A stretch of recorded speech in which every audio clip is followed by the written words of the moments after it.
नमो बुद्धा। महात्मा बुद्ध का जीवन। सिद्धार्थ का जन्म शाक्य गणराज्य की राजधानी कपिलवस्तु के राजा शुद्धोदन के घर हुआ। जन्म के 7 दिन के भीतर ही सिद्धार्थ की मां का निधन हो गया। उनका पालन पोषण शुद्धोदन की दूसरी पत्नी महाप्रजापति ने किया।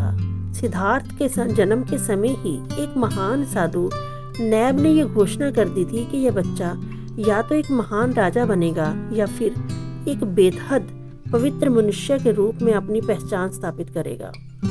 इस भविष्यवाणी को सुनकर राजा ने अपनी सामर्थ्य की हद तक सिद्धार्थ को दुख से दूर रखने की कोशिश की, लेकिन छोटी सी आयु में ही सिद्धार्थ जीवन और मृत्यु की सच्चाई को समझ गए। उन्होंने ये जान लिया कि जिस प्रकार मनुष्य का जन्म लेना एक सच्चाई है, उसी प्रकार बुढ़ापा और निधन भी जीवन की कभी न टलने वाली हकीकत है।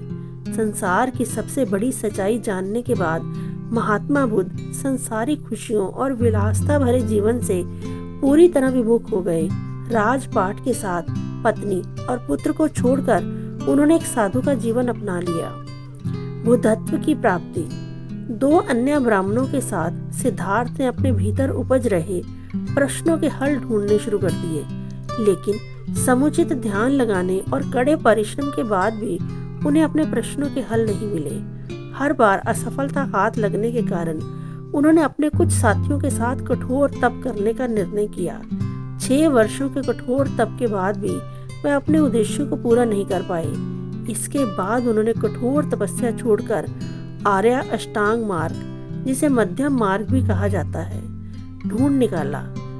वह एक पीपल के पेड़ के नीचे बैठ गए और निश्चय किया कि अपने प्रश्नों के उत्तर जाने बिना वे यहाँ से नहीं उठेंगे। लगभग 49 डेज के बाद ध्यान में रहने के बाद उन्हें सर्वोच्च ज्ञान की प्राप्ति हुई और मात्र 35 वर्ष की आयु में ही वह सिद्धार्थ से महात्मा बुद्ध बन गए। ज्ञान की प्राप्ति होने के बाद महात्मा बुद्ध 2 व्यापारियों तपुसा और भलिका से मिले जो उनके पहले अनुयायी भी थे।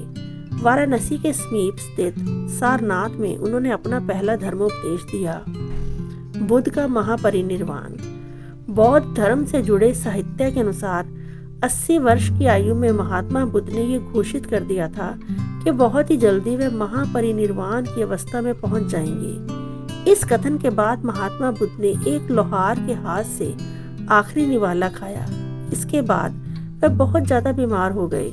लोहार को लगा कि उसके हाथ से खाने के कारण महात्मा बुद्ध की यह हालत हुई है। इसलिए महात्मा बुद्ध ने अपने एक अनुयायी को कुंडा नामक लोहार को समझाने भेजा।